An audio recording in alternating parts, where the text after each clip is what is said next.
Christ my Lord, the giver of light and wisdom, who opened the eyes of the blind man and transformed the fishermen into wise heralds and teachers of the gospel through the coming of the Holy Spirit, shine also in my mind the light of the grace of the Holy Spirit. Grant me discernment, understanding, and wisdom in learning. Enable me to complete my assignments and to abound in every good work, for to you I give honor and glory. Amen. Most blessed Lord, send the grace of your Holy Spirit on me to strengthen me, that I may learn well the subject I am about to study, and by it become a better person, for your glory, the comfort of my family, and the benefit of your church and our nation. Amen. All right, today we are going to see how the Republic started to unravel.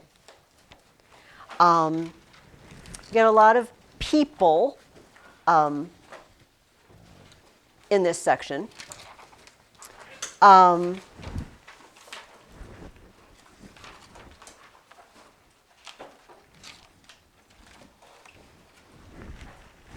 on, guys. I'm distracted and looking at my pages. So look up your questions. I've got pictures. I've got visual aids today. I've got all kinds of stuff.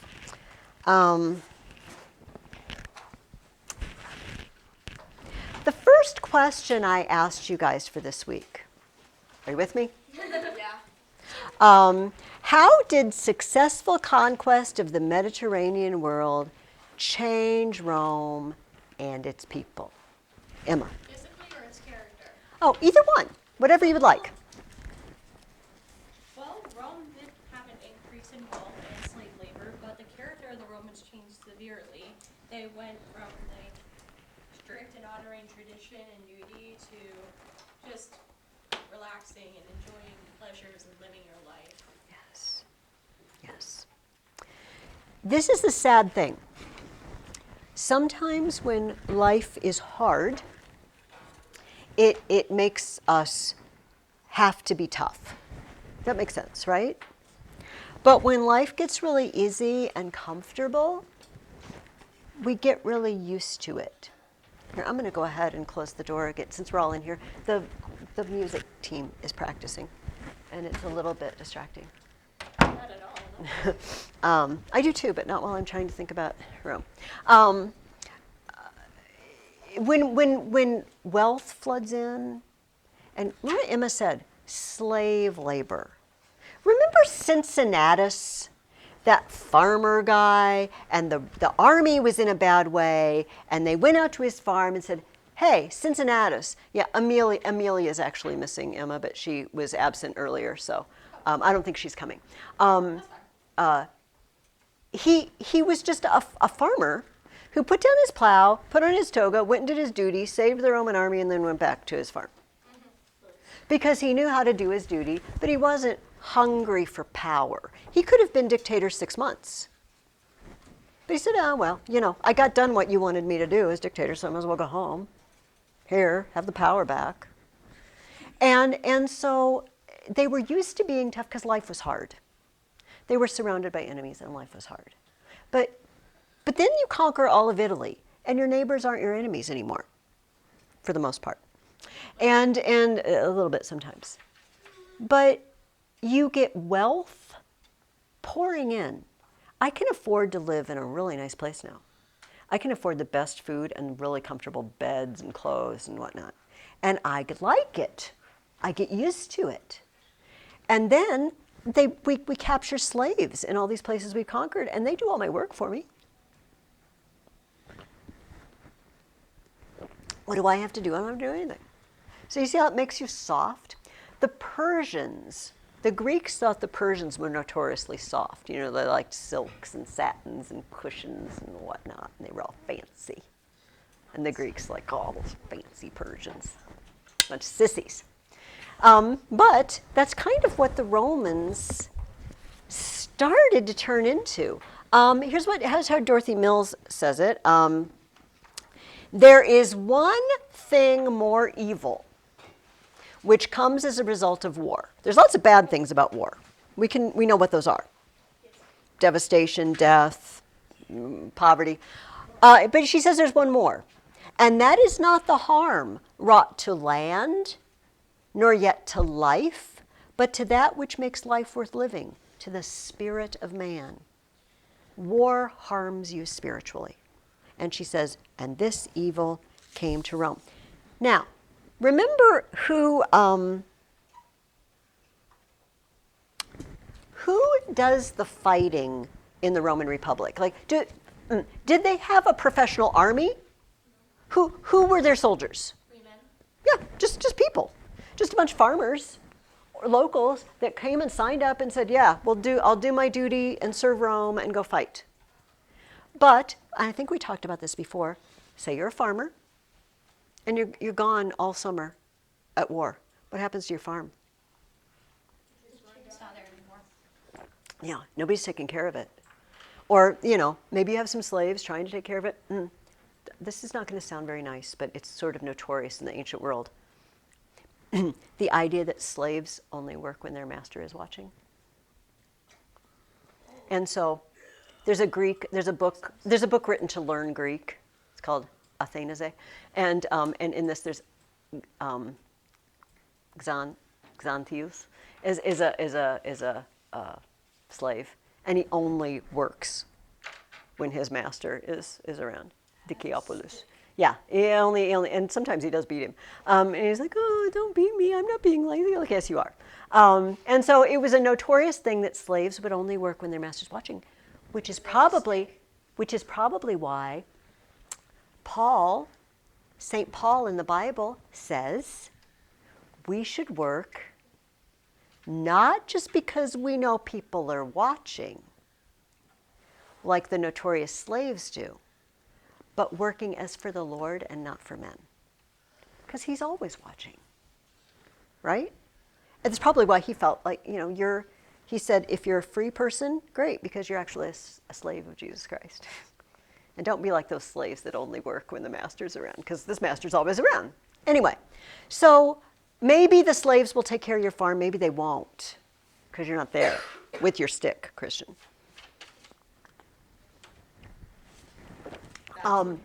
So you come home and you're ruined. You're financially ruined. You did your job for Rome, but you're financially ruined. Let me tell you how Dorothy Mills says it. Before the Punic Wars, Rome had been chiefly an agricultural state. They're farmers. But the wars had almost ruined the farmers. In the old days, the land belonging to Rome had been divided into small farms, and every freeman who lived in the country had owned a piece of land, which he cultivated and on which he built his home. As the long years of war went by, these farmers had been called away to join the army. Many never returned. We didn't even mention that. Maybe the owner of the farm never came back. The slaves were just eating. Maybe. And they were either ruined, many never returned. No one was left to work the farms, and they were either ruined or else bought up by some rich man who employed large numbers of slaves to do his work. That was the situation, okay? These changes in Rome, the increase of wealth and its use to purchase luxuries, the increase of slave labor instead of that of freemen, the change from an agricultural to a city and commercial life were brought about by the wars which had made her mistress of the Mediterranean. So, in part 2 it tells us, so now a great deal of land was owned by only a few very rich men. Instead of everybody having their little place. And I grow enough for my family, maybe enough extra that I can take it to market and sell it and, take care of my family. Now, no. It's, well, in the Midwest, it would be the difference between farmers, like my grandpa and my uncle farm. My uncle still farms. And they had pigs for years. All right, the corn and beans too, but pigs, there were always pigs at Grandpa's house. And my uncle is now old and he doesn't want to deal with the pigs anymore, but up until not very long ago.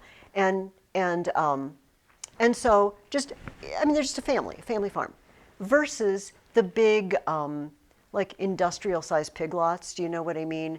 Just like thousands and thousands and thousands and thousands of pigs. And a lot of people really hate these because the pigs, I'm just gonna say, don't live a very good life. Pigs don't live a very good life anyway, because we're gonna eat them. But not good at all, not good conditions. Like my grandpa's pigs had a pen and they wallowed around in the mud and kept cool and ate things, you know what I mean? And these pigs are just kept, but it's like a factory, like a pig factory. And so sometimes in the Midwest, somebody will want to build one of these pig factories nearby, and everybody's like, no, no, no, no, no. Don't build that here because it smells really, really bad. I mean, my grandpa's house smelled, but this would really smell. Not to mention that it takes away business from people like my family, that were just a small farm raising. It was the same thing in Rome. We had small farmers, like family farms, versus industrial-sized farms with just slave labor working the whole thing. And it was putting farmers out of business, just like those pig factories put small pig farmers out of work. They can raise them cheaper in the big factories than my uncle can raise them. So this was the situation. Now, here's the next question I asked you. These guys are pretty important in Roman history. Tiberius and Caius Gracchus. What sorts of laws did they want to enact? In other words, what were they concerning?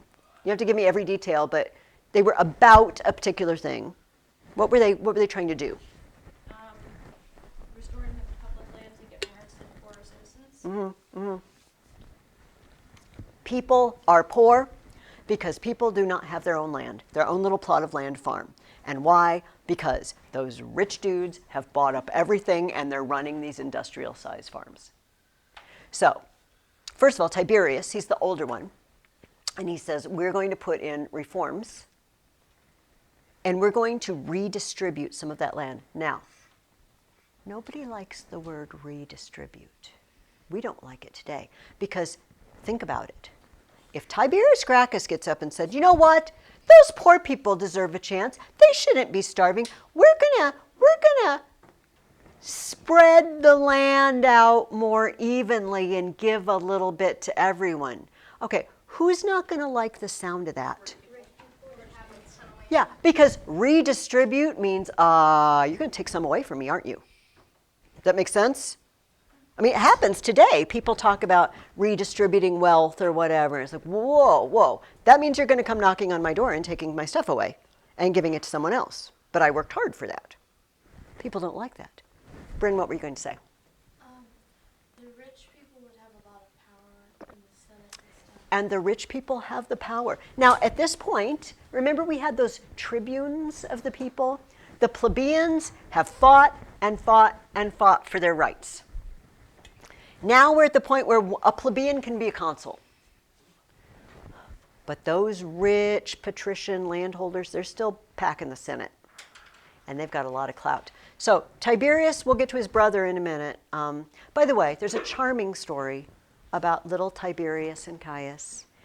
Their mom, Cornelia, was married to, she was the son of Scipio Africanus. Okay?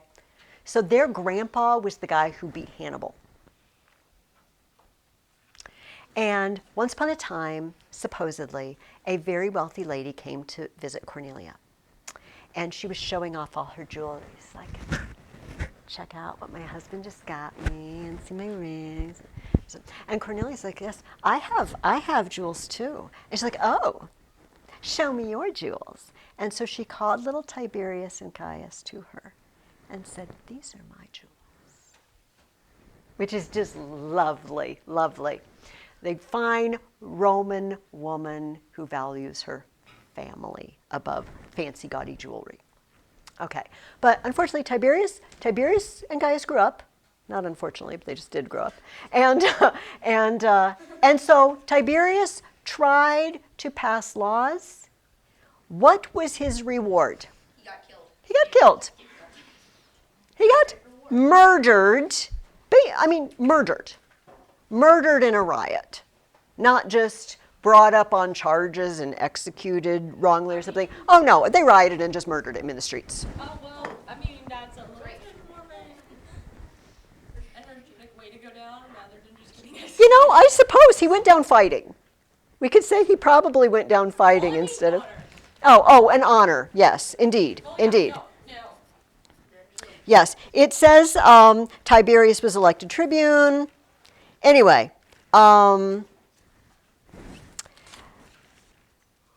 okay, but here's the problem with Tiberius, and I don't know if you noticed this, because it's a tragic story, but listen, and okay, I'm going to read this, and you tell me what Tiberius did that might not have been okay, that might have brought this on himself a little bit. Oh. The opposition of the Senate was very great, and one of the tribunes was persuaded to veto the bill to redistribute land, which would prevent it passing, as the unanimous consent of all the tribunes was required before a bill could become law. In his determination to get it passed, Tiberius forgot all prudence, and if it could be done in no other way, he was even willing to use unconstitutional means rather than see it defeated. He brought in a bill, which actually became law, depriving of office the tribune who had vetoed the land bill, on the grounds that a man who could veto such a law was no friend of the people and not fit to hold office. Then he worked to get himself reelected as tribune, though this too was unconstitutional. This act brought him more enemies than he had already, for he was now accused of wanting to make himself master of the state. What did he do wrong? There was two, the same word was used twice. He did things that were what? Unconstitutional. He broke the rules. Does that make sense? This other tribune says, yeah, we're not going to pass that law, Tiberius. I'm vetoing that. I was like, oh yeah? Oh yeah? Well, I'm going to sneak around and get a law passed that says you can't be tribune anymore, because anybody who wouldn't pass a law like this is a dirty, rotten scoundrel, and you don't deserve to be tribune. Boom, you're out. And then, hey, guess what? I'm going to get myself reelected as tribune, even though I'm not supposed to be the next year. So a little bit, he brought it on himself. But here's the thing. It was a good thing he wanted to do. And here's kind of the lesson we can learn. Here's the question for you guys. If something is good to do, does it matter how we do it? Yes, of course. Mrs. Ferguson. It really does. Yes. So they were going to give the rich people's land to the poor. Well, like, if the poor, like, so they give the land to the poor, and the poor have to pay back the rich for the land. Like, that would be better. Oh, yeah, except the poor don't have any money. That's why they're poor. They would like Yeah, take they it and they would earn money. Oh, okay. They had to pay the rich people. Or else the rich people take their land. This is not bad. Is there a downside on that for the rich people? They wouldn't get all the money. You'd have to get their money little by little. You see, you should have run for tribune, Christian. Maybe you wouldn't have got murdered in a riot. Yes. Here, just a second. Bryn has a comment. The rich people had started using labor that other people could have kept working, and then they would have made enough money to support themselves. Oh, possibly. That would have worked out. Yeah. They still need land. They have to have the land to work, first of all. If you don't have a farm, you don't have any land at all, there's no way out, right? There's no way out of it. But it's a really tragic story because this guy wanted to do something good. But like I said, he did it in a bad way. And so, you know, if you wanted to buy stuff for the food pantry, did I already use this illustration with you guys? I think I did it on Wednesday. You're going to do a fundraiser. You're going to go out and stock the food pantry. Yay. And did I use this? Yeah. Okay. Oh, yeah, yeah. And one person decides to do it with a bake sale and the other just robs a bank. And you're like, well, but it was for a good cause. No. No. So Tiberius kind of told himself, but it's for a really good cause. I'm going to get this no matter what. He kind of got blinded to the fact that he was breaking the rules and doing things he ought not to do. So he got killed. Well, then his brother Caius, who was a few years younger, grew up. And Caius, you know, when your older brother gets killed in a riot, it kind of puts you off on political career, right? But apparently he said his brother came to him in a dream, his dead brother, and said, you know, you have to follow in my footsteps and fight for the poor. So he did. He brought a very similar bill in. He did not do unconstitutional things, but the time was not yet ripe. The Romans, oh, here's the other thing he was doing. He wanted people outside of Rome to be citizens of Rome. He wanted to extend Roman citizenship. Romans were not ready to share their citizenship with others, and when the day came for voting on the bill, there was tumult and rioting in the streets. Caius was going out as usual, unarmed except for a sharp dagger, and fearless. His wife knew how high was the feeling against him and entreated him to stay at home, but he would not be kept back. He went out to meet his fate, the death that awaited him, as it had awaited Tiberius in the service of the people. A price had been set upon his head, and finding himself in the utmost danger, he fled to the Aventine, which is one of the 7 hills, but he was pursued and slain, his head cut off, and his body, like that of Tiberius his brother, thrown in the river. Oh my. Okay. Okay, the next question I asked you takes you into what, but the title of this was The Century of Revolution. It had a longer title than that, but that was the first few words. And we're going to look at this revolution now. But the first thing, I want to figure out what those 3 great dangers that faced Rome. Tell me one of them. Anybody tell me one of them? Luke. Being overrun by barbarians. Okay? We have people living on the other side of the Alps in Gaul that want to just pour over the Alps like Hannibal did, only without the elephants, and start laying waste to our land. We are being invaded. And Dorothy Mills says the answer to this peril was the career of Marius. What's the next peril? King, I don't know. Mithridates. Telling the Greeks to revolt against. Yes. Do you guys see that? Oh, I was going to say, why is it not in the place I want it to be? Over here in Parthia and Arabia, this area, it's not yellow. It's never going to be yellow. Oh no. Because they just fought and fought and fought and fought these people, and they never, ever, ever, ever could really get a hold of them. Sometimes they'd win some battles. You know, the Romans would win, and then they'd leave, and then they'd act up again. And they were always connived, like there were multiple kings of different tribes, and they'd connive together. And the Parthia was just a disaster. And King Mithridates there, it always helps if you can stir people to revolt against your enemy and keep them busy, right? And then they won't bother you. And this is what King Mithridates was doing, right? And it says the answer to that were the careers of Sulla and Pompey. We'll meet all these guys over the next couple weeks. What's the third grave peril?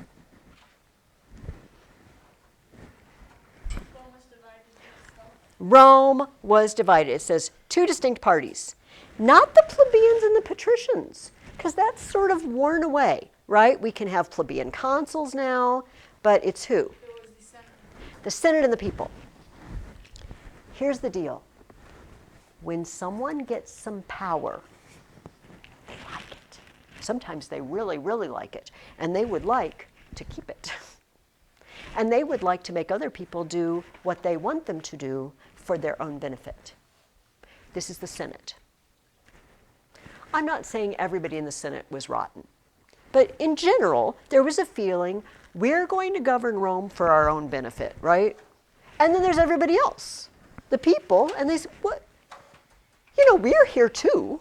There are more of us than there are of you. You're passing measures that aren't good for us. So they were butting heads, the Senate and the people. Is it ever good when a city or a country is divided against itself? Never, never, never works out. And he says she says, the answer to this peril was the career of Julius Caesar and his struggle with Pompey. That covers today and next week. The three problems: barbarian invasion, the king in the east, and division inside Rome.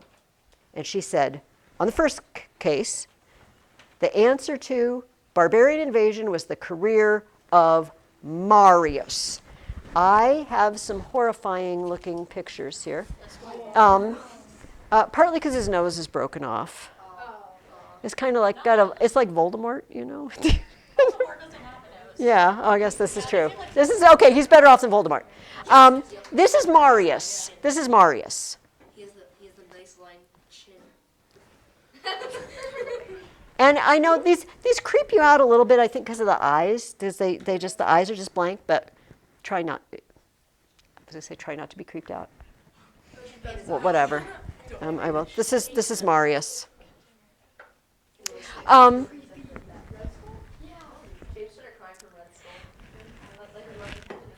Hey guys, can you come to me, please? All right. I'm going to there's actually a very long history book about this, but I'm going to just summarize, okay? There was a guy in Africa, all right, not too far from Carthage, Numidia, okay, so south of Carthage here. And the Numidians had been allies of Rome against Hannibal and against Carthage, because they were near neighbors of Carthage, and bringing Carthage down was good for them.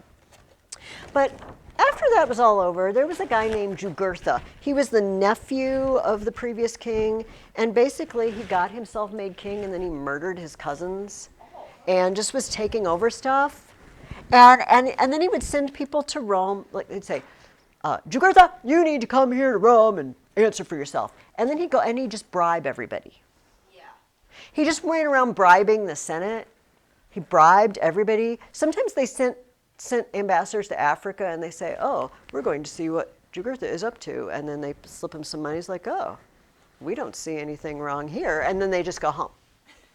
And people know this is going on. And some people, the good senators, stood up in the Senate like, people, what is the deal? We just bribe people now? Yes, we do. But finally, they convinced him to send an army. And Marius was not in charge of the army. I think his name was Metellus, was the guy in charge of the army. But Marius was one of his generals. And Marius was nobody special. He had no special background. He wasn't of patrician background or noble birth or anything. But he was a good soldier. And Metellus valued him. But Marius thought he was worth more than that. And he said, I want to go to Rome and run for consul. I think I should be consul. And Metellus kind of dissed him. Metellus had a young son, and he said, "Hey, Marius, why don't you just wait until little Bobby grows, little Publius grows up, and then you can be consuls together." And he's like 5 years old or something, you know. And Marius, okay, because Metellus thought, you're never going to win. You're a nobody. So Marius finally got permission to go to Rome, and he ran for consul, largely on telling people what a bad job Metellus was doing with the war. He spent a lot of time campaigning, telling people, if I were in charge, I'd take care of this thing, lickety-split. And he won. They elected him consul and sent him back to replace Metellus, the guy who was like, yeah, you can just be consul with my little son. Metellus was not amused. Marius went to Africa, and he did indeed mop up operations, but largely because of a guy named Sulla. We're going to hear a lot about Sulla, too. Sulla is no more attractive in this than Marius. That looks like Voldemort. Hello, Brutus. Its nose is like smushed. Yeah, I'm sorry. It's very unfortunate. It's just highly unfortunate. This is Sulla. Mistake, or is that intentional? Oh no, this is just, it broke. Because it's 2,000 years old, so Yeah, I can't even keep glasses for 2 years in my kitchen without breaking them. So, so Marius depended on Sulla. Sulla actually suckered Jugurtha into a kind of a trap and captured him. Okay, that's all we need to. There's more to it, but that's all we need to know about that. So Marius came back, and he was just wildly popular. People, just Dorothy Mills notes this. They elected Marius consul. For the first time in their history, the people had taken charge of a foreign war. They elected Marius simply so he would take over the war and win. That was it. And he did. He did. And he came back, and they're, yay, Marius. Now, here's my next question that I asked you. How did Marius change the Roman military? He did something that had never existed in Rome before. He had soldiers that were soldiers, not farmers. A professional army, what we refer to as a standing army. Don't you kind of, okay, if I just said Rome, and you're getting a picture in your mind of Rome, not related to this class in any way, just in general, don't you kind of see Roman soldiers everywhere? Like in the Bible, there's Roman soldiers, and Roman soldiers. And up until this point, there aren't Roman soldiers. There are just people who farm or whatever, people who fight, and then they go home. But Marius says, you know what, we'd do a lot better if we had people who professionally fight. What's the upside of having people professionally fight? Farmers can do their work. And then, Yes. and then the farmers would do the work, and then they'd send food. And then they can feed the army. How does it help? the soldiers are better fighters. The soldiers are better fighters Trained. because they're actually trained. They're not just a bunch of guys that say, hey, if you got a sword, bring it. You got a pitchfork, bring that. It wasn't quite like that, but it was a little more organized than that. But a professional, hey Christian, professional army, they're well trained. So Marius next got sent north. Okay, the Cimbri and Teutoni were living in, I just picked up both maps. Oh, that means I can't see through. I have to see through. Okay, hey, there we go. In Gaul, right across the Alps. And they started attacking Roman outposts and generally causing trouble and sending soldiers down. And they said, hey, Marius, we love ya. Go fix this now. And he did. He went up, rousing success. I actually want to read, and I feel like, especially Christian will like this. This is in that ilk of things that there's no punching involved, but it's kind of worse than that. Okay, so this is Plutarch's biographies, and this is the biography of Marius.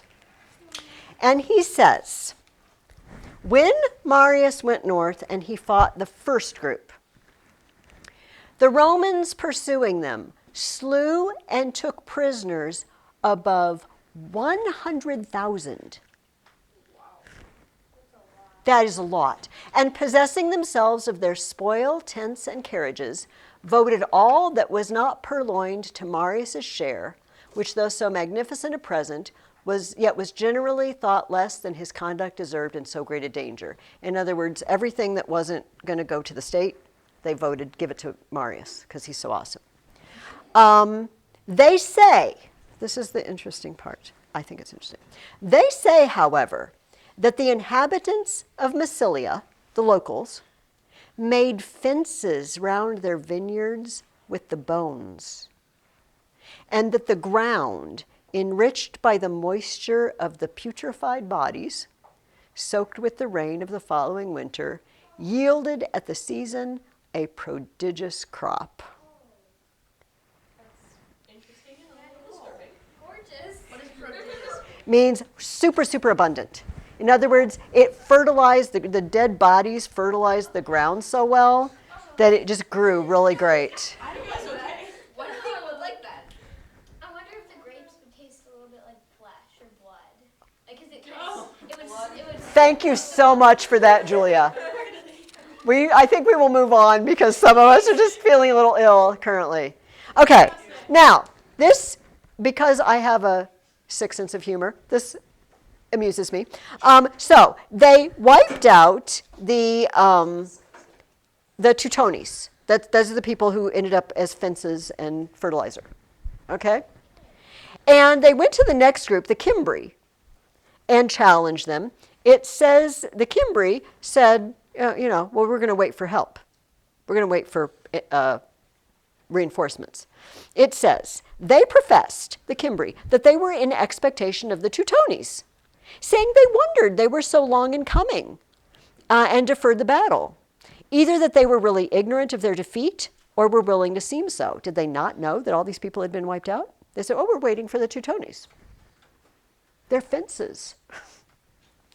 So when Marius inquired of the ambassadors who their brethren were, because they said, we're waiting for our brothers. Who are your brothers? Upon their saying the Teutones, all that were present began to laugh. And Marius scoffingly answered them, do not trouble yourself for your brethren, for we have already provided lands for them, which they shall possess forever. The door sounded like a cat. It did sound like a cat. But Christian, stay with me, even with the cat. I think Dorothy Mills might have said this in her book, but I just saw it in here. It says, he never cared to be a good man, so that he were but a great one.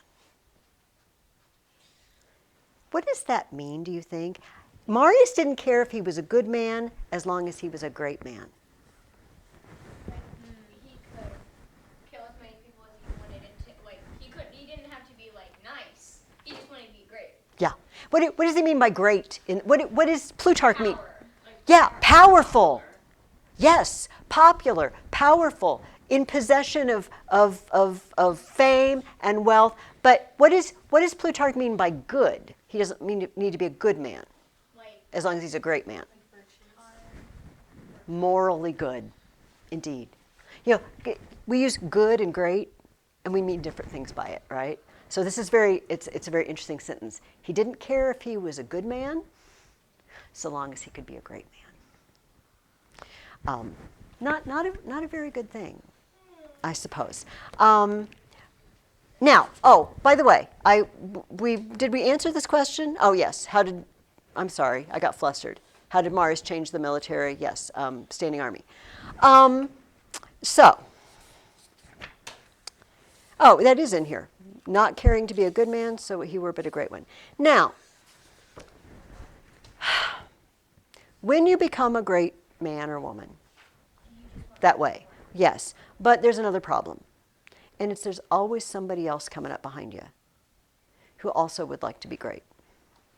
And maybe it's like I've said, one of those old Western movies where they say, this town isn't big enough for the two of us, right? So somebody's going to get gunned down in the street at high noon. And this happened to Rome. Because that guy Sulla, that managed to capture Jugurtha, who was bribing people, Sulla really wanted people to know how awesome he was. And he made statues to himself. He made a statue of himself, conquering Jugurtha, with his foot on Jugurtha's neck and everything. And Marius is like, dude, that was my war. You're making a statue. He's like, but I got him. So they did not get along. Because when two people want to be great, and they want to be the greatest in the same city, sometimes they don't get along. Okay. It says they were generals. What did these two men have in common? I just blew up the last question, but let's see if you were listening. Who was Marius's main opponent? Sulla. And what did the two men have in common? They both had an army. They both had armies. They both had armies. They were both generals. Remember? Listen to this. Here's Rome back in the olden days, where the farmers fight and then they go back to their plow. Then we have the New Rome, where we have a professional army. And we fight for power. And we fight. But then let's take just a little step beyond that. And then, oh, this branch of the army loves this guy who's their general because he gives them lots of stuff. But this guy who fights for this general, they really love him because he gives them lots of stuff. And now this guy and this guy don't like each other, and they each have their own army. Do we see what happens next? Yeah, they fight with their armies. Civil war happens, doesn't it? Because I've got my own, wasn't supposed to be my personal army, but Marius, he recruited these guys, and you know what? He did not care. Once upon a time, you had to be of a certain class to fight. You had to have, well, at least enough property to provide yourself with a weapon or whatever, maybe a horse. And so Marius is like, you know what? I'll take anybody. If you're brave and you're willing to fight, sign up. You can be in my army. And I'll give you a portion of the spoils of war, and I'll reward you when your service is done. I'll provide you with a little farm when you retire. And they just flock to Marius. Makes sense, right? Because we already said there were a bunch of people that were poor in Rome because their family farm had been absorbed or whatever. And so they loved Marius.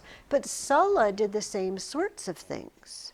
You see, he gave his army perks and was good to them, and they're like, yay, we're Team Sulla. So, the first open conflict between Marius and Sulla came in 88 BC. 88 BC. We are getting super close to the time of Jesus. 88 BC. After his successes in war, Sulla had been made consul. Mithridates, remember our Eastern king, king of Pontus, had secured for himself the control of Asia Minor and was successfully persuading Greek cities to join him. Rome did not hesitate in sending out an army. But who was to lead it? The Senate appointed Sulla. The assembly of the people voted for Marius. Remember we have those two parties? The Senate says, hey, Sulla, go fight that war. The people, the assembly of the people says, hey, Marius, we like you, go fight that war. By the way, I didn't mention this. Marius keeps getting himself elected consul every year. Was he supposed to do that? No, just that everyone likes him. Yeah. Everyone likes him because he's so successful in war. They just re-elect him. It's like if we liked a president so much and we just ignored the fact that the Constitution says you can only be president twice. Like, let's just elect him for a third time. Let's just do it. Let's elect him for a fourth time and a fifth time. Let's just let him be president until he dies because we like him. That's what they did. And then, of course, even if he was a great president, there would be an outcry in America and say, whoa, constitutional amendment says you can't be president more than twice. You can't just... You can change that. Yes, if you would pass it, you'd have to amend it. You'd have to pass an amendment. You can work for that, Christian. Trump did that. Yeah, we'll see. Because Trump's so awesome. We'll see. Well, we're not going to go there. We're in Rome. Today we're in Rome. When in Rome. When in Rome, we will talk about Rome, except we're in Moline. Oh, we're not. So, okay, Christian got me. No offense, Christian. What was I saying before? You guys are going to... Something about So, Marius was consul over and over again in violation of the rules, but he was so successful. So, who's going to go fight Mithridates? It says, Marius immediately made preparations to start and sent 2 tribunes to Sulla demanding that he hand over him the chief command of the army. And then there happened what had never happened in Rome before. Sulla, at the head of an army, marched to Rome and settled the question between him and Marius by force. Sulla's answer to this summons is just to gather his army and march on Rome with his army and attack Rome and attack Marius. Marius ran away. Marius was hiding in a swamp. With mosquitoes. not this time. And they found him, and they put him in a little shed, and then the soldiers came, and Sulla's soldiers, and they're like, somebody go in there and kill Marius. And he goes in, and Marius still has got it. He's got Christian charisma. And he knows how to rule people, even after being muddy from hiding in a swamp. And the guy comes in, and Marius says something like, "Slave, do you dare raise your hand against Caius Marius?"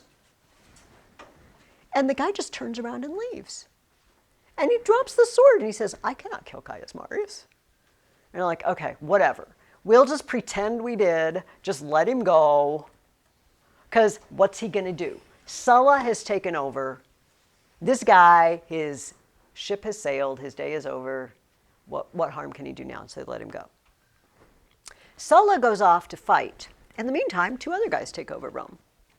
We're not going to talk about them a lot, Cinna and Octavius. And they both want to be in charge. They start fighting each other, but not full out with armies. But,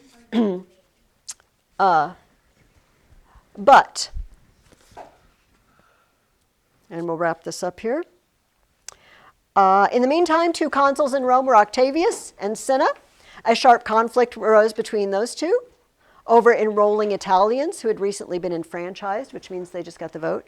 Hey, Christian, we're not going yet. We have a long time left. Yes. Cinna was driven out. Marius now succeeded in returning to Italy and joined forces with Cinna and got elected for consul a seventh time while Sulla was gone. However, he was old and he was not very well, and he died a few months later. So by the time Sulla got back from the wars, Marius was out of the picture. So here's what I want you to do this week in Dorothy Mills. I want you to read the rest of chapter 12, right? So part 3C about Sulla, and then part 4 about Pompey and Caesar. It's a fair amount, but some of you gave me your paper already. Some of you, hopefully you've made a good start on your paper and you don't have tons to do. But do that reading. Also, because we finished For the Temple, we don't have any other reading this week. All you've got is the Dorothy Mills and the paper, and if you gave me a paper today, all you've got is the Dorothy Mills. What? I know. Because we're going to read Julius Caesar the play next, but I want to read about Julius Caesar and Dorothy Mills and talk about him before we read the play. We kind of need to read the history before we do that. So we just have a kind of a little breather week. Yes, catch your breath, Julia, for the end. Okay.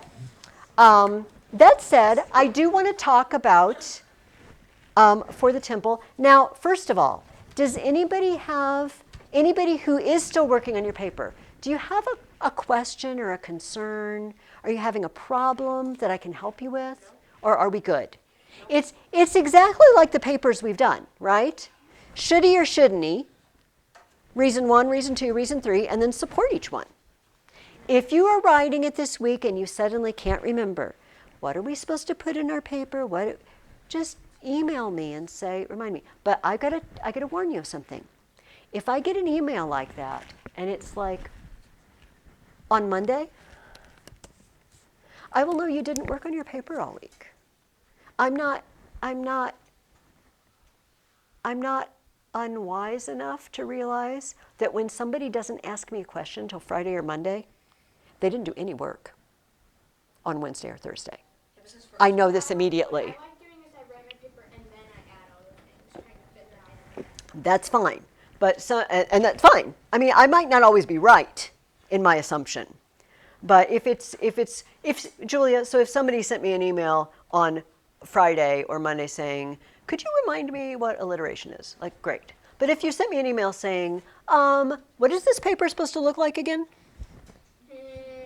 See, I'm like, ooh. Well, you didn't work on your paper, did you? So, it's tough to be you if Mrs. Ferguson is busy that day and doesn't check her email, Yes. They could, have already written it, but then, they could have been thinking about it on paper and, I realize this. I realize this. I'm not. You are innocent until proven guilty. But there might be suspicions of guilt sometimes. Okay. Okay. Is that so? There's no problems or concern. Okay. Well, let's take a look at what happened in this book. It was awful. Was anybody very shocked by the turn of events after the fall of the temple? You weren't. I mean, did you kind of think the story was going to wind down to a close? And then suddenly, what happened? What happened to John? He got kidnapped and enslaved and taken to Egypt. When I read this the first time, I was like, what? What just happened? I thought he was going to go home and everything was going to be fine. And he did eventually. But yes, he ended up enslaved. Remember, when the Romans, we just talked about this, right? The influx of slave labor. When the Romans conquer an area, you capture people and you use them as slaves. Why kill them when you can get work out of them? This is the philosophy. What were conditions like in Jerusalem as the siege went on? What was it like for the people living in Jerusalem? There wasn't enough. Okay, there wasn't enough food, and what? It was miserable. There wasn't. People were starving. People were dying. G.A. Henty mentions this episode, and I'm going to read it to you from Josephus. It's appalling. And he just mentions it briefly. Oh, they say such and such happened in the city. And it might have been easy for you to just kind of miss it. Let me read some bits of this. Famine now raged in the city, and the rebels took all the food they could find. Remember John of Giscala and Simon, these are the rebels. All the food they could find in a house-to-house search, while the poor starved to death by the thousands. People gave all their wealth for a little measure of wheat and hid to eat it hastily and in secret, so it would not be taken from them. Wives would snatch the food from their husbands, children from fathers, and mothers from the very mouths of infants. Many of the rich were put to death by Simon and John, while the sufferings of the people were so fearful that they can hardly be told, and no other city ever endured such miseries. Not since the world began was there ever a generation more prolific in crime than this scum of the nation who destroyed the city. This is really interesting to me because when Jesus said about Jerusalem that the temple would fall and not one stone would be left on another, he said, a time of sorrow as has not happened in the history of the world. And we think he's probably partly talking about the end of time, but he's also partly talking about this. And Josephus uses the same words. Okay, this is, okay. All hope of escape and all food supplies were now cut off from the Jews, and famine devoured thousands upon thousands. The alleys were choked with bodies, the survivors not having enough strength to bury the dead, and even to falling into graves with them. No mourning was heard in Jerusalem, for famine stifled all emotions, and an awful silence shrouded the city. The rebels at first ordered the bodies buried at public expense, finding the stench unbearable, but then flung them into the ravines when they became too numerous. When Titus, as he made his rounds, saw these valleys choked with dead bodies oozing decay, he groaned and, lifting up his hands, called God to witness that this was not his doing. His army, meanwhile, was in the highest spirits with plenty of food. Okay, I want to skip ahead a little bit. In the meantime, countless thousands of Jews died of hunger. In every house where there was the least morsel of food, relatives fought over it. Gaping with hunger, the outlaws prowled around like mad dogs, gnawing at anything, belts, shoes, even the leather from their shields. Others devoured wisps of hay.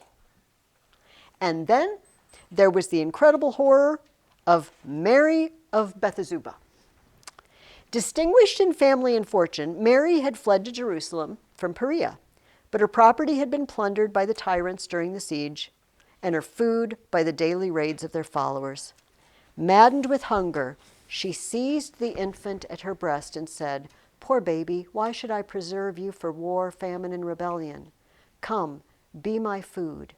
Vengeance against the rebels." Yeah. I'm out of here. And the climax of Jewish tragedy for the world. With that, she killed her infant son, roasted his body, and devoured half of it, hiding the remainder. Let's wait. Instantly, the rebels arrived, sniffing the unholy smell and threatening her with death if she did not produce what she had prepared. She had reserved a fine portion for them too, she replied, uncovering the remnants of her baby.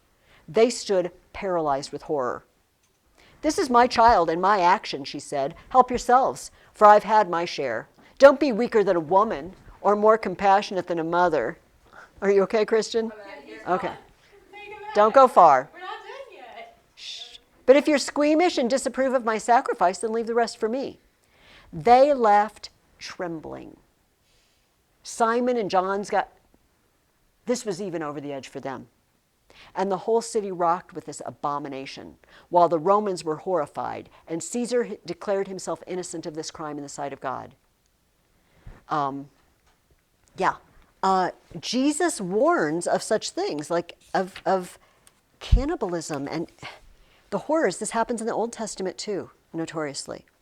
Okay, Christian, we're done with that part. I'll go get 'em. No, it's okay.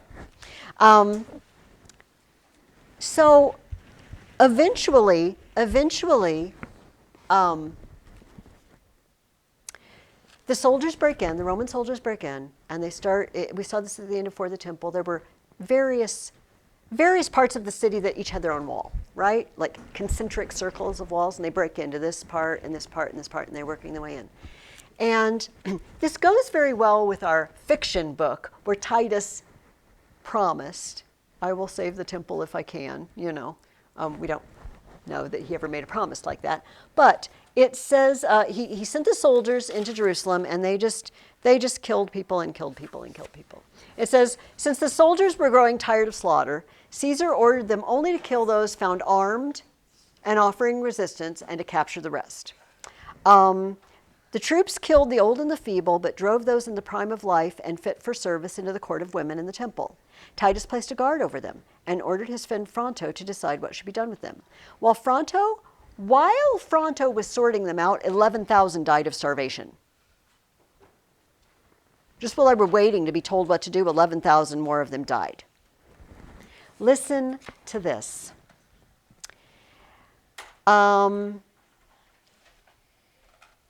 That the city could hold so many is clear from a count taken under Cestius during the Passover. You know, remember, it was during Passover. People come to the temple for Passover. That's where you celebrate Passover. It says, allowing an average of 10 dinars per victim for lamb for Passover. We have a total of 2,700,000. That's how many people could be in Jerusalem for Passover.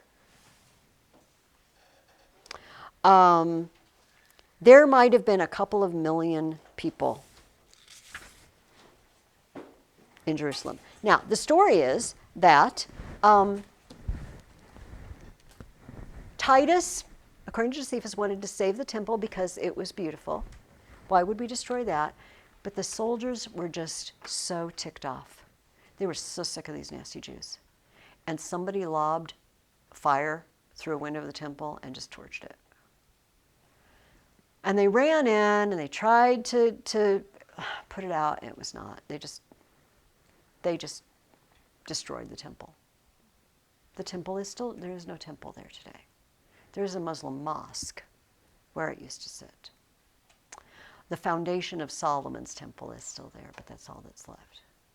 Jesus was right, not one stone was left upon another. They took it all down. But the Jews did not give up.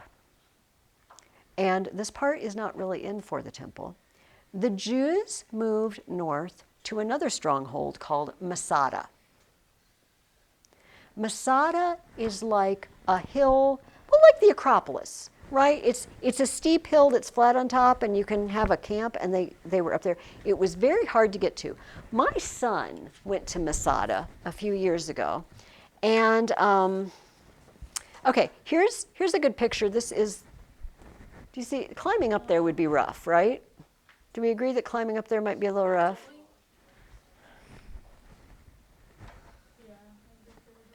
It's pretty, it's, Oh, I could easy. oh, just a hop, skip, and a jump up there. They Yeah, were I throwing stuff down too. Yes, yes. So what the Romans did, and these are pictures. So here's the cable car where you can down below what you see is a square. I'm going to bring this around. Down below you see a square, and that's the old foundations of the Roman camp when they attacked Masada. And then you can see the cable cars that take you up the hill. And my son is standing up at the top taking a picture of the cable car coming. And then can you see kind of a square thing down below? Yeah, sort of. That's where the Roman camp was when they attacked it 2,000 years ago. That's really cool.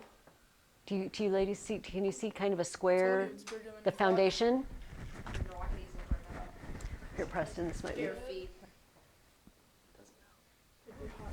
And right down here, there's this Jump all the way up. there's this square, and there's another one here. But this is the Roman camp, and then this is the cable car that takes you up. So these, I don't know that I'll come around with these. This is, you can see, yeah, all right, I'm going to come around with these. This is looking down again from above. And you can see, in this one, you can see the camp down there again. But you can see how steep it is. But you also see this like a bunch of sand and debris making a ramp. That's the ramp the Romans built. The Romans dumped a bunch of dirt and sand so they could climb up it. In this is the, it's still there. That's cool. It is cool. Here, this is the ramp they made. So they hold up at Masada, but the Romans are very persistent. They're very good besiegers, and so they're not giving up. And they built this ramp, and they got up there. Well, the Jews up on Masada decided, we will not be taken alive by the Romans. And yeah, each man killed his own family, and then they killed themselves. And when the Romans got up there, there were a couple of people that went in hiding. Somebody like hid his wife away or something like that because he didn't want to kill her, something like that. They just found a bunch of dead bodies, except for these people in hiding. But pretty much they just killed everybody up there because they would rather die than fall into the hands of Romans. I mean, guys, they were rabidly opposed to the Romans. It wasn't just, we don't want to be conquered again, or it was almost like the Hannibal hatred of Rome, right? It's like God, we hates Baggins, we hates it forever, right? It's like that sort of really intense hate.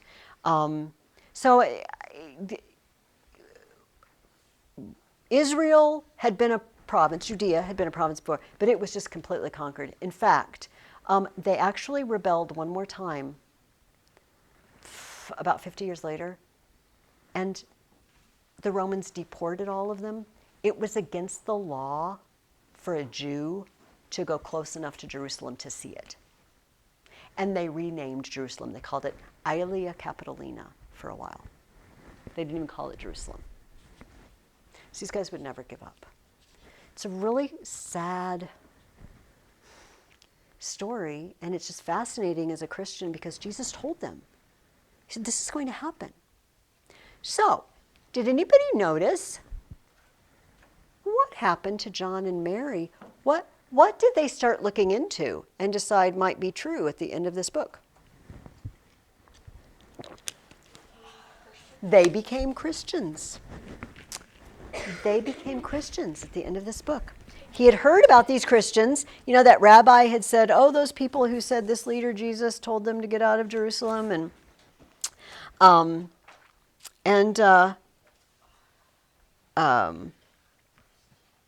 He says, my mind has been open to the heavenly teaching, and I try humbly to follow in the steps of that divine teacher, Jesus of Nazareth. What ended up being good? So we've asked the question, should John have formed a band? You know, and you're working on that. What ended up coming out of that, kind of indirectly, that ended up being a great good for many, many people? What is John's position at the end of this book? Evelyn. It's basically like the owner of the land up there. Yeah, he's governing it. In fact, I brought this, and I'm not even bothering to show you. I brought this little map of Israel. Most of our Bibles have a map in them, and if you've perused them at all, you're probably familiar with this. Remember, he's from Galilee. Up here, this is not very far, by the way. This has no scale, unfortunately, but that has a scale. It's like 200 miles end to end. It's not. It's Illinois is longer than this map. Okay, so this is up where he's governing the area around the Sea of Galilee. You can see the Jordan River. What? It takes like 10 minutes to get from the first river, the first. Oh, from the towns? Yeah. Yeah, except, yeah, Right. today it would probably be really quick. And this is a map. This is a New Testament map, so you'll see notable cities from the New Testament, not from for the temple. But so he's governing this area. Is John going to be a good governor? Why do you think he's going to be a good governor? Okay, why do you think humble is a good thing for a ruler? Because what happens to the people you rule when you seek power? They get more powerful and they get greedy. Well, yeah, but I mean, what happens to the people you're ruling over, Christian? What's life like for them? They're kind of like, this guy just got like, we don't like this guy. Yeah, he just wants. Oh, he cares about us well. Yeah, he just wants more and more and more from us. He punishes us. He takes too much taxes. Do you think John would ever tax the people more heavily? What did Titus send him home with? Big fat box of gold, so heavy they couldn't carry it. Why do you think Titus admired John so much? I mean, John could have killed him, and he didn't. But the Jews were really a horrible enemy. They were, as far as the people that the Romans had to fight, the Jews are up there is just frustrating. But Titus really, in this book, Titus really admired John. What do you think he admired in him? Bravery. He was definitely brave, wasn't he? Do you think, Christian, this could be for anybody, but this goes off what Christian said. But when the temple fell, John snuck out of Jerusalem in that tunnel. Was he being a coward when he did that? Was he not being brave? I think he was like, the temple fell. There's no reason for me to fight because the only reason we were trying to keep up the temple and since it's falling, there's no real. Yeah. 'Cause did he ever say, I'm going to save Jerusalem? No. And, right. I mean, the name of the book is For the Temple, right? So he's going to go save the temple, and when we can't save the temple anymore, my job is done. So is being brave always just running out to fight? So what do we need if we're brave? What do we need also? Fear. But did he leave because he was afraid? No. So he didn't leave because of fear. But he had something else too. Prudence. Wisdom. Yeah, there's a proverb. This is, he who fights and runs away lives to fight another day. They used to say. And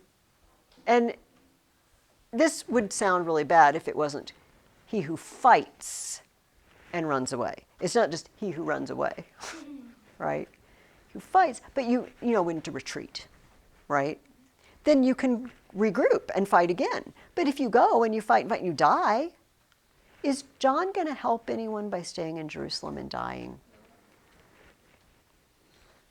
But he's going to do a lot of harm to his family and his his neighbors. So he's brave, but he's prudent, and he knows when to get out. Why do you think, why does he say that he didn't show his master, when he was a slave, he didn't show him Titus's ring right away? Why did he not show it right away? Yes, because, and if he showed him, what might happen? Like, oh, here's the ring. Oh, but we don't know where Titus is right now. Then what happens next? Just like, what do we do with you now? Yeah, now we don't know what to do with you, and you're just a big fat pain. And so John bides his time. Like, I'm just going to wait until he gets back to Jerusalem, and then I will say, excuse me, sir, I have a ring from Titus. I would like to be sent to him, please. What kind of virtue would that be? Like, okay, patience. Yes, because guys, if I were made a slave, I'm whipping that ring out immediately. I'm whipping that ring out. And of course, if he had shown the slave traders, the guys who captured him, what would they have done? Take it. Steal the ring and sell it or use it. So that would have been impatient and imprudent. But once he got there and his master was pretty good, because what happened immediately? They didn't send him to Rome immediately. They needed to make arrangements. But what happened in John's life suddenly the moment he showed that ring? Do you remember? He kind of became like royalty. Yeah, he didn't have to work anymore. And then he said, "Oh yeah, my friend Jonas, he's my buddy. Don't make him work either." And then they just kind of, went on vacation for a while in Egypt. It's like, yeah, I'm on vacation in Egypt. It's sunny. It's so nice. Let's have some dates and figs, So he could have done that any time. You see? Now, here's a question.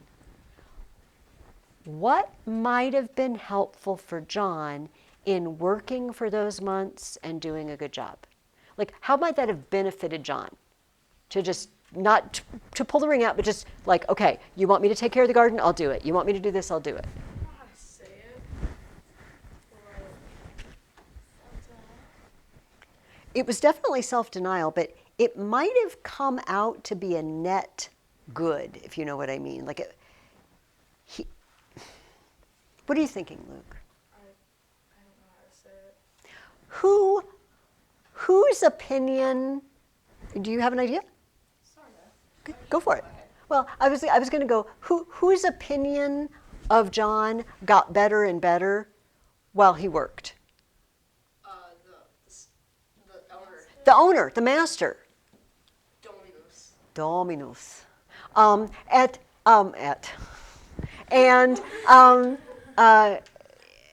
So when John says, "Oh, here's this ring," and he looks at John, he's like, "Oh, this is a good guy who does his work well, who is obedient. He's not a troublemaker and a, rabble rouser. He's a good, solid human being who does his work well. I think I can trust him." Now, does he trust him perfectly? No, he goes and checks up on the story. He goes to town. He's like, "Yeah, what about this deal with Titus? Did he ever fight with somebody? Did he ever bring somebody to the camp?" And like, oh yeah, dude almost killed him, and we took him back to the camp, and then he knew it was true. But I wonder if you do your job well, biding your time, and knowing that when the time comes, I'm going to have a lot of clout, I'm going to seem reliable because I seem like a reliable sort. That's the direction I was going. Do you have, because there's no right answer to this question. It's just, do you have another idea or do you want to pass? I'll pass. Okay. Okay, let me see what else I wanted to talk about.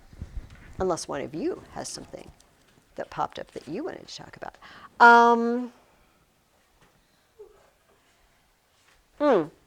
I asked myself a couple of more should questions here.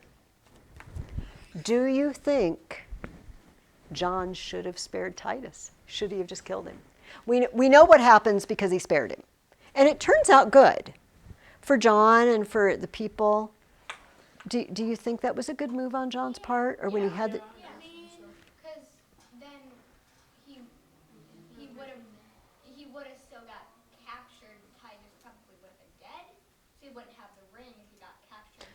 true. Covering up Titus. Also, Ooh. Oh, then he would look really guilty. Then we know he was the one that killed him. I'm sorry, Grace, go ahead. Then the Romans would hate the Jews even more, and then it might actually. See, it might backfire. What do you think, Luke? It wouldn't look good on his character.